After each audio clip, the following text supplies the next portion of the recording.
Assalomu alaykum, bizni kuzatib borayotgan hurmatli obunachilar. G'alavoy Serbiya navli giloslarimiz ko'rib turibsizlar. Daraxtimiz 4 yashar, KGB formatda bo'lgan. Taylari suv muammoligi uchun kapilni sistemada o't chiqmasinga kilonkadan tortib qo'yilgan. Bog'ga o'zlari bir baho berib o'tasizlar. Mevasi a'lo darajada. Qattiqligi ham yaxshi. Eksport pop, uzoq yo'lga chidamli bo'lgan gilosimizdan biri. Kalibri 28-27.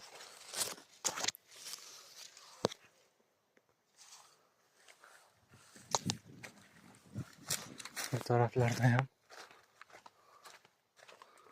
mevasi a'lo darajada. 4 yasharli bog'imizga yomon natija emas. G'alavoylar tugadi, lekin endi pishib yetilyapti. Ana bu jayntiraydi.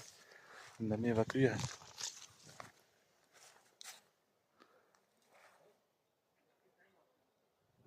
Kanalga obuna bo'lib qo'yasizlar, kommentariyada o'z fikrlaringizni yozib qoldirishni unutmanglar. Sog' bo'lasizlar.